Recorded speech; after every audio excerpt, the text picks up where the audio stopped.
All right, I wanted to talk a little bit about some of these things we can do, with China. And you talk a lot about the supply chains as something that Trump has been talking about, and how we're really heavily dependent on them for the PPE and the pharmaceuticals.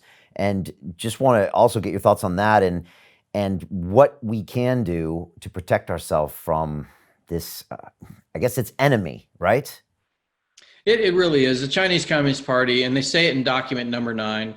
I highly encourage people to read document number nine. It's a short document that was an internal Chinese Communist Party document that's been translated into English. And you can see that free speech, that is a concept designed by the West, according to this document, specifically designed to undermine and overthrow the Chinese Communist Party. So these things we hold to be true as universal values or universal human rights, they believe to be fundamentally designed to destroy their rule over the Chinese people. And so that makes them, by their own definition, an enemy of democracy, not just of the United States, an enemy of democracy and of democratic principles and of human rights and of civil liberties and rule of law. And so when we understand that, then we can understand the more that we allow them into our societies, the more danger they become to us, because they can use all of these tools of openness and globalization and the internet to undermine our institutions. And that's exactly what they've done. They've undermined our university system. They've undermined our political system. They've undermined our legal system. They've undermined our, the think tanks and lobbying groups within the United States in particular. They've undermined our corporate sector. They've undermined our financial sector. So all of these elements that are used to promote the prosperity and freedom and sovereignty of the American people in the case of the US, and they do this, by the way, to other democracies as well, are all things that their system is designed to attack directly. So they don't go after a target like a building. They go after an institution. They go after the relationships of people. They go after the motivations of certain leaders that make certain decisions that favor or disfavor the Communist Party. These are all things that they do. So this idea of decoupling, not just economic decoupling, but social decoupling from the influence of the Chinese Communist Party, is such an important idea. And I think it's really not widely understood, because the influence that the regime has over much of the free world is not widely understood. But as we've come to know more of this through the coronavirus, you can see that there's a need for this decoupling from the influence of the Chinese Communist Party. And the way that that's done today primarily is by reducing the economic interdependence between free countries and authoritarian regimes like China. And so the way you do that for us in the United States is there's three primary means. One is to essentially deal with the fact that China is a non-market economy. So that means tariffs have to be made permanent on their goods.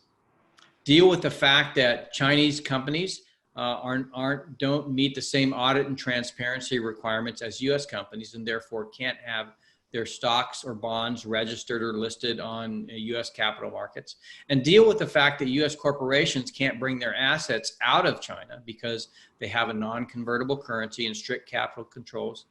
And then when you deal with those three things, the inability for them to sell their goods here without a tariff, their inability to attract capital or investment from corporations in China, then you're gonna really create a separation of the two economies. When you do that, there's also going to be a sort of social decoupling.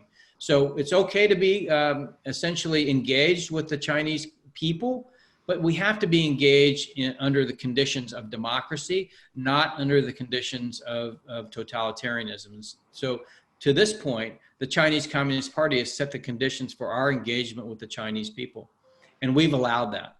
What we didn't do during the Cold War was allow the Soviet Union to set the conditions for how we engage the people that were struggling under the repression of the Soviet Union. And what I'm talking about there is public diplomacy. Our ability to transmit our own values and principles into China to the Chinese people as an alternative view on the world, compared to what the Chinese Communist Party gives them. We've defunded that. We got rid of the U.S. Information Agency, which was an independent agency responsible for promoting the values and principles of democracy to the free world. We've defunded things like the Voice of America, Radio Free Europe, Radio Free Asia, and we've also created there's a conflicted personage in those agencies because they have what they believe to be conflicting guiding statements. One is you must maintain journalistic principles and journalistic independence, and the other is you must promote U.S. Principles and values. And so what they take that to mean is that they have to promote or essentially allow airtime, equal airtime between the say U.S. Principles and values and the principles and values of, for Radio Free Asia, Iran, the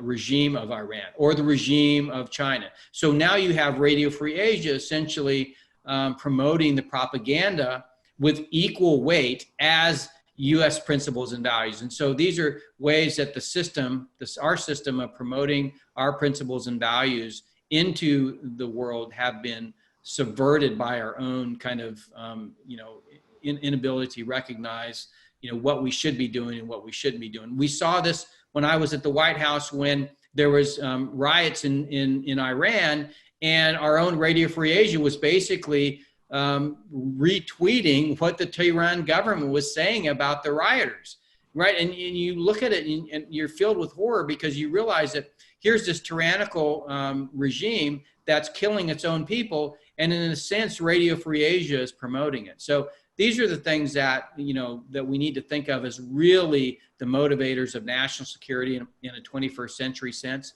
It is an ideological war. It is a war about censorship. It is a war for the hearts and minds of the world. And it's really about subverting your ability to tell the truth or to discern the truth between, or the difference between totalitarianism and democracy, because you've been falsely led to believe that they're equivalent, and in fact, some people may even believe that, that authoritarian system is better because it allows the government to act with impunity to do things like force you to not go to a park to play with your kid when there's a pandemic going on.